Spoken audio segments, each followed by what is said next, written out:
I am Karen Bouchard, and I am here with Rita Barney. Now, Rita is a motivational speaker, a preacher, and I love this. This is so much fun. She is a former chef who hung up her apron to open a coffee shop where she says that she gets to love on people, hear their stories, and share a few stories of her own. So welcome, Rita.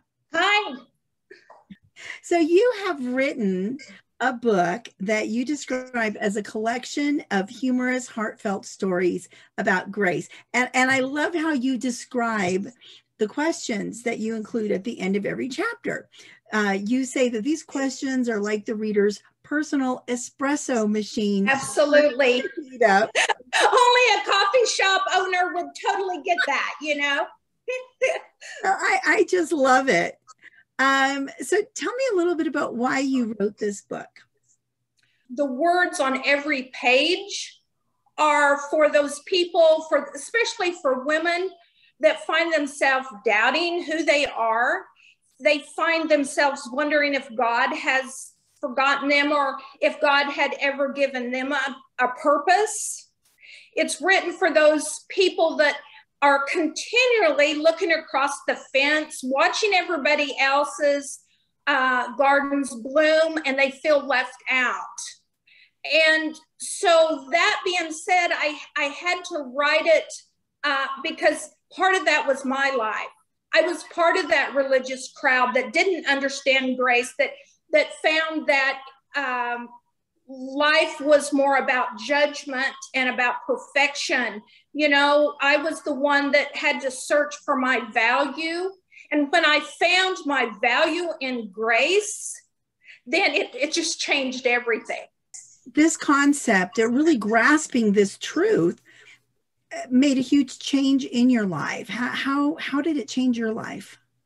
It was like scales had been taken off my eyes, and I began to realize that I couldn't do things perfect, that I couldn't please enough people, I couldn't work hard enough, that my journey was a personal one, and that I was just going to have to trust God's grace every day to do what he'd called me to do. And I didn't even know what that meant. All I knew is that I needed to do it.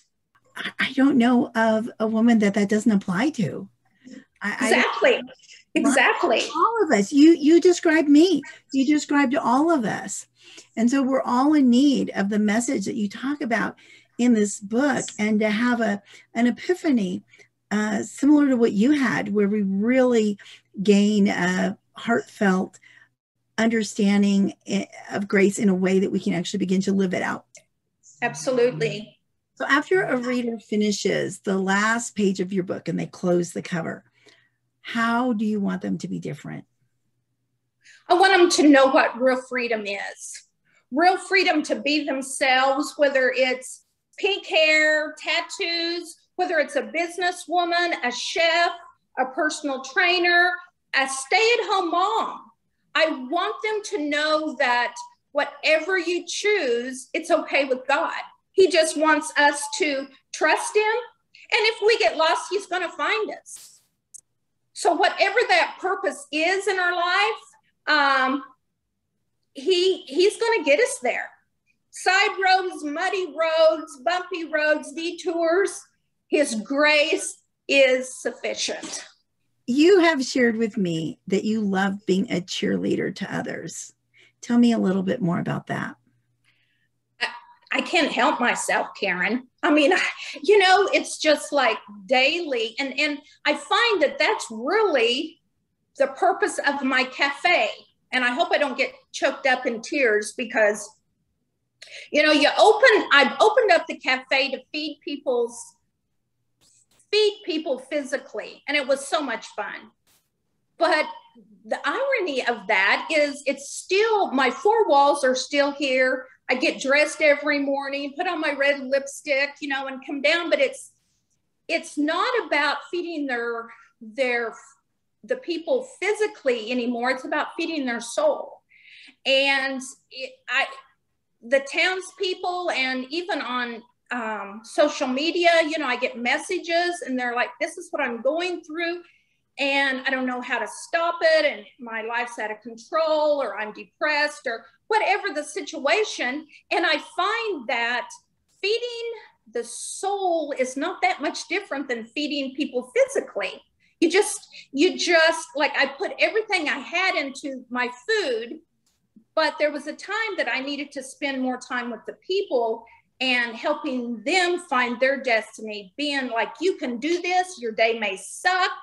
You know, you may feel like you're broke, busted, and disgusted, but we're going to get through this, and I'm going to be here with you. It just blesses me that how a place that started out feeding people French food could end up, you know, being a cheerleader and helping them just find their purpose. And beyond incredible, the journey that I've been on this last 2 years since I shut the food off, and I just work with people and love on them and tell women they can do it, that God has a purpose and that they were born for such a time as this.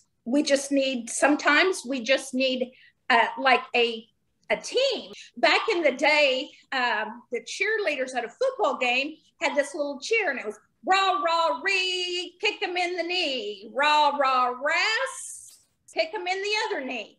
Well, sometimes it's like those football teams. It's like, we need a linebacker. We need somebody to tackle for us so then we can make it across the goal line. And I feel like that I am a lot. I'm that linebacker. I'm that tackleman that is going to take a hit for you so then you can win. Rita, I love your passion. I love your passion for the people who come into your coffee shop. I love your passion for the people that are going to be reading this book.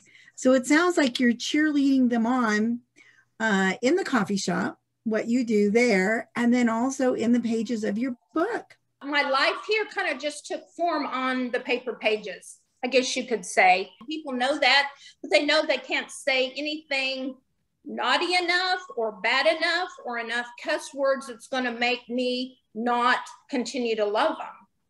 Through my murkiness and the heartache that I went through, I learned grace. So now I can give that grace away. I want to come to your coffee shop. Please do, Karen. I would so love it. It just is like this is a wonderful place, but it sounds like I can get some of that, some of your energy and some of your encouragement and some of your passion for helping people. That I need both. I need to come visit your coffee shop and get that out of the pages of your book. If you need a linebacker, we've been introduced. I don't mind being a linebacker now. Oh my gosh, Rita, I love it. I love it. Now, you are a motivational speaker. You're a preacher. Now, if someone wanted to contact you to come and speak to their group of people, what would be the best way to do that for a women's conference or whatever kind of event? What would be the best way to contact you? Rita at ritabarney.com, or my new website is up, so I'm super pumped about that. It's ritabarney.com. Just, or go on the Espresso Factor by Rita Barney on Instagram.